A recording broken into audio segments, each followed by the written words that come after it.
Okay, I want to talk about the notes to 4-7 on dimension changes of perimeter and area, but there really is two ways to tackle this, and it kind of depends on how the problems are worded.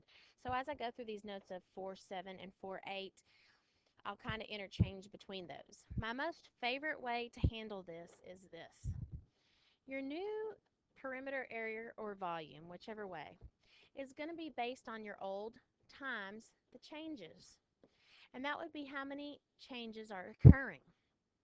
So I have to keep in mind that perimeter is one dimension, that area is two dimensions, and that volume is three dimensions. So that will help me in figuring out how many dimensions are changing. Okay, so when I take a look at this first part, it actually kind of takes you through finding that, but you can quickly tell the perimeter of this first figure is 40. And so if we want to find the perimeter of the second figure when the dimensions are doubled, since perimeter is one dimension, perimeter is one dimension, then 40 times the changes. Well, the length and the width are changing, but perimeter is only a one-dimensional figure, so I'm only going to multiply it by 1, and I get 80. If you wanted to physically go through changing these numbers to 24 and 16 and then figure that out that way, you could do that also. Okay, this next section, compare the perimeters. Well, we could tell that the second perimeter was, the perimeters doubled. Okay, it went from 40 to 80. Now, find the area. Well, the area would be 12 times 8, and so that's 96 square feet. Find the area of the figure if the dimensions are doubled. Okay, since area is two-dimensional, and according to what this is saying, both of my dimensions are doubled, then my new is going to be my old area where the length is doubled and the width is doubled. Okay, and so then I don't know exactly what that multiplies out to be, but what happens is that the area, the new area, is 4 times that of the original. Okay, and so then if you go to the next section, it starts talking about scale factor. And the way that they handle this on this problem is it says, of course, your perimeter is increased by your scale factor, and that's always, your new to your original. We always compare to the original on the bottom.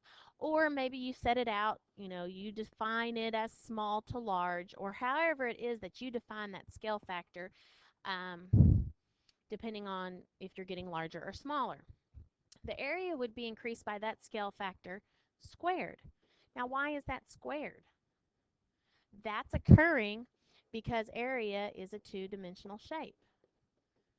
So that's why that scale factor is getting squared. So with number 7, we have our length, width, and height of the cube are changed to 1.5 times their original size. By what factor does the surface area, so we are talking surface area of the cube, increase? Well, area is two-dimensional, and since our area is two-dimensional, both the length and the width, so both of the dimensions are increasing, and so that's how you get that scale factor, which, whatever that is, 1.5 times 1.5. You can figure that out.